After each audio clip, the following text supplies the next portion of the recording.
안녕하십니까, 하루맨입니다. 다음주 화요일 밸런스 패치가 자세히 나오겠지만 이번에는 꽤 특이하게 세부사항이 미리 나왔습니다. 공통적인 부분은 EX 스킬 개수가 똑같아질 예정이며 단아이 EX 개수랑 비슷한 1만%의 초점을 맞추는 것 같습니다. EX 개수 상향은 일라의 의존성 하락이라는 장점이 따라오지만 EX라는 것이 쓸 상황이 존재하고 쓰지 못하는 상황이 존재하기 때문에 모든 경우의 수에 적용할 수는 없겠지만 딜사이클의 변화가 매우 클 수 있는 사항입니다. 먼저 밸런스 패치의 릴리를 보면 퓨마의 콤보 유지 시간 증가와 크루얼 슬래시 피해량 상승 그리고 크루얼 슬래시 지병타 피해 증가 쪽 버프 효과 변경 등으로 인해 상당히 유의미한 버프를 받은 셈입니다. 퓨마가 1에서 2타 중 얼마만큼 늘어날지에 따라 릴리의 수준이 크게 증가될 것으로 보이며 크루얼도 무시할 수 없기에 매우 맛있는 벨패가 될 것 같습니다. 이번 패치는 일라를 안 쓰는 릴리가 소폭 이득인 것 같네요. 진의 패치는 간단하면서 조금 아쉽습니다. 우클릭이 3스택 강화해서 1스택으로 하향을 하게 되죠. 이래 되면 보스가 또 때려주길 빌어야 하는데 진이 서지를 써서 잘 맞을 수 있다고 해도 서지를 쓰게 되는 순간 어그로가 돌아가서 보스의 비격 속도가 잠시 멈추는 그러한 것들도 많은 상황에서 1회는 많이 아쉬울 것 같습니다. 오히려 1회보단 2회로 줄인 다음 스킬 개수를 줄이는 방법이 저는 더 나을 것 같네요. 스텔라의 패치는 딱 한 단어로 정의됩니다. 이건 뭐지?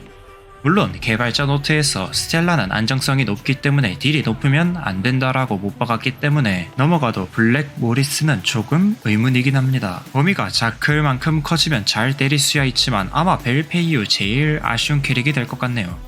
이리스의 패권은 아마 다시 돌아올 가능성이 높습니다. 이리스는 원래 움직이는 대상에 대해서 취약할 뿐이지 고정형은 괜찮게 나왔습니다. 개발자 노트에서 이를 똑같이 말하여 예전부터 움직이는 대상에 대한 패치를 진행하고 있었지만 요번에 메테오폴이 얼마만큼 편해진지에 따라 정말 좋아질 수 있습니다. 위치스와 어설트는 어떤 의도인지는 알겠으나 이것 또한 나와봐야 알 수 있는 사항 같네요. 이나비는 리로드의 큰 개편과 체인소우의 데미지를 개선하며 두 스킬 특성 버프 효과를 추가 혹은 교체하여 피해량 측면에서 개선된다는 사항이 굉장히 큰 변수가 될 것 같습니다. 라스의 모션 속도 증가는 물론 큰 사항이겠지만 디트의 모션 속도 증가가 정말 체감될 것으로 예상되며 이래되면 일라가 더더욱 부족한 상황이 나오니 체인소우를 더 써라 라는 것 같습니다. 마지막으로 이번 벨페의 가장 뜨거운 주제인 왜 치는 빠졌는가 사항은 소울워커 벨페팀 안에서는 의견이 좁혀지지 않는다고 말했습니다. 또한 치의 밸런스 사항은 모션 관련이기 때문에 개발 인력이 많이 들어가서 지금은 미루는 것으로 보입니다. 실제로 치는 딜도 어느 정도 좋지 않지만 모든 스킬을 안정적으로 넣을 수 있느냐의 문제가 가장 큰 사항입니다. 저 위에 두 개가 겹쳐서 실제 딜량이 굉장히 떨어지는 캐릭 중 하나인데 PD님의 말씀 중 치에 관해 좋은 소식을 가능한 빠르게 들고 온다고 하니 그때까지는 치를 추천드리긴 어려울 것 같네요. 그 전까지는 그래도 개수 상향은 조금 해줘도 됐지 않나 싶기도 합니다.